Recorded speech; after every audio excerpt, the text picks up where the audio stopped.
சின்ன உதாரணம் சொல்கிறேன். இதோ பேருந்து போகிறது. இங்க இருக்கிற தோழர்கள், உணர்த்துள்ள தோழர்கள் போய் அந்த பஸ்ஸை வழிமறித்து ஓட்டுநரை இறக்கி விட்டு என்னை அந்த இடத்துல உட்கார வைக்கிறார். அதுல இருக்கிற பயணிகள் எல்லாம் கைத்தட்டி வரவேற்பாங்களா?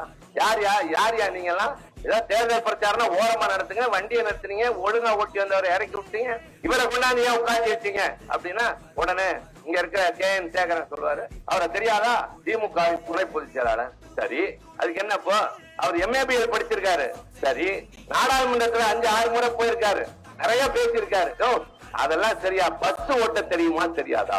அவர்களுக்கு தேவை என் படிப்பு அல்ல, என் பொறுப்பு அல்ல, தங்களை பத்திரமாக கொண்டு போய் சேர்ப்பதற்கு ஒரு டிரைவர் தேவை. அதை போல ஒருவர் வேறு துறையிலே சிறந்து விளங்கலாம், ஆனால் நாடாள்வதற்கு தகுதி உள்ள தலைவன் தான் தேவை.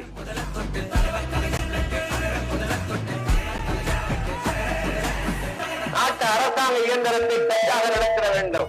எந்த ஊரில் வாழ்கிற மக்களுக்கு என்ன பிரச்சனை, என்ன தேவை, அதற்கான காரணங்கள் என்ன, அந்த பிரச்சனைகளை தீர்ப்பதற்கான தீர்வுகள் என்ன, அந்த தீர்வுகளுக்கான திட்டங்கள் என்ன, அதை நடைமுறைப்படுத்த என்ன செய்யலாம் என்று எண்ணி எண்ணி பார்க்கிற அனுபவம் மிக்க தலைவர் என்றால் இன்றைக்கு தமிழ்நாட்டில் தளபதி ஸ்டாலினை விட்டால் யாரும் இல்லை.